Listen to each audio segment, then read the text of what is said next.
Hi Chris, Ciao. pleasure to have you here. Piacere anche. You have a really long musical history. Ah, sì. I mean, it's nearly about 15 years now that you're on the road. Sì. You've been going through bands like historical bands like the Von Pell, the Labs, and now the Vague Angels. Seems to me that this project has a narrative and musical core. If we go back to 2004, you published your first roman, Sì. which was White Pigeons, Sì. and your new album, which was actually the first one with the Vague Angels, Sì. Truth Love, Sì. was included in it. Sì. It was indeed, it was the seventh chapter. Sì. It was part of the book. Sì. And your last album with the Vague Angels, Let's Duke It at Kilkenny Cats, seems to be really, how can I say, centered on an acoustic and narrative link, how you describe things and your way of half speaking and singing. And so my question would be, you have evolved to a more acoustic kind of music since the Von Pelt.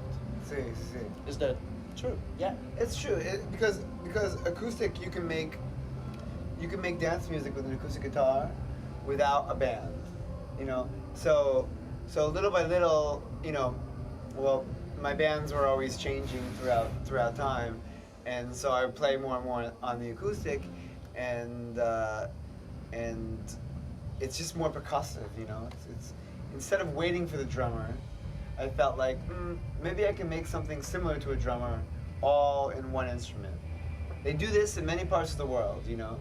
They do this in the south of Spain. They do this, actually, in the southern parts of all countries. They do this, you know. So I wanted to do this. I think I am doing this a little bit. All right, then there has been actually this, you can call it evolution from more rock records to an acoustic. So yeah. Some people might call it an evolution. Some people might call it entropy or devolution or devolution. Yeah. Devolution. It's something. Depends on the point of view. I call it evolution. You call it evolution. Yeah. All right. Okay.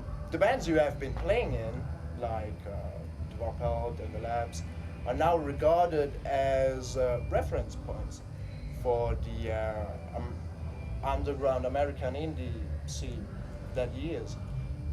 At the time when you were recording those albums and playing those gigs, were you actually knowing that you were breaking the mold? That's a good question.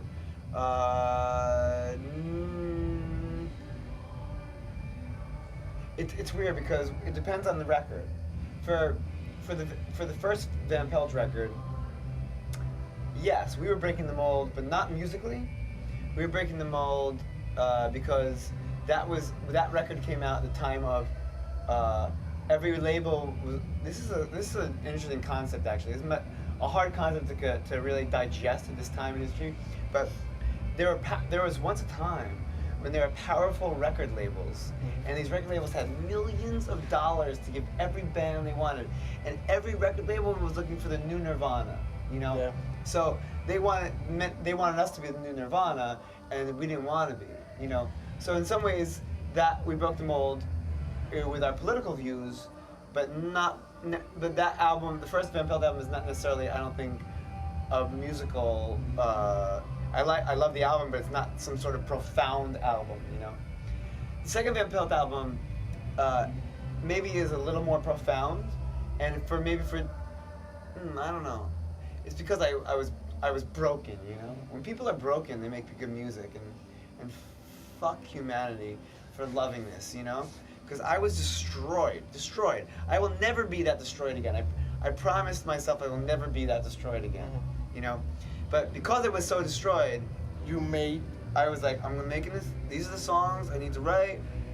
I don't care what other people think. This is the way it's gonna go. No one's gonna put this record out, but it has to be made. We made it, and of course people were like, oh my god, that guy wants to kill himself. let's put that's amazing record, you know. Oh my God, can't you feel his pain? And so therefore it's like huge. Oh yeah, I get what you mean. Yeah. You know, so in that sense, yes, yeah. Once it came out and I started to realize, I was like, oh, now I see how people are so fucked up, you know. All right, yeah, that is really good answer. All right, talking about dark periods, all right, you have a really troubled one. I mean, that was back in the time when you got in jail in Oklahoma, and the van with the rhythm section crashed in Manchester. Yeah. And actually another van has been stolen. It was back in Spain, and you had to pay Right. to get it back. Yeah. And every time you try to put on a new band, all the players quit. Yeah. And yeah, well, how did you manage to go on? I mean, that must have been really, oh my God, what the fuck is going on? It's just kind of, yeah, I know. It's you do, you know. This band, for example, this is like I'm in an interesting situation now. My band now, the band that's helping me play, Tanakh, I love the guys, they're amazing.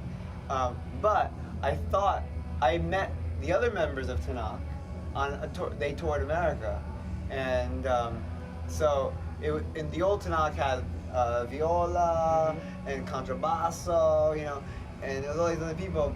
And I thought when I was coming to Italy, I would play with this version of Tanakh. But by the time I came here, it was a new Tanakh. So in some ways, this Tanakh has left my band before we even started playing with each other. You know, Right, yeah. I was like, oh, I'm gonna move to Florence for a little bit.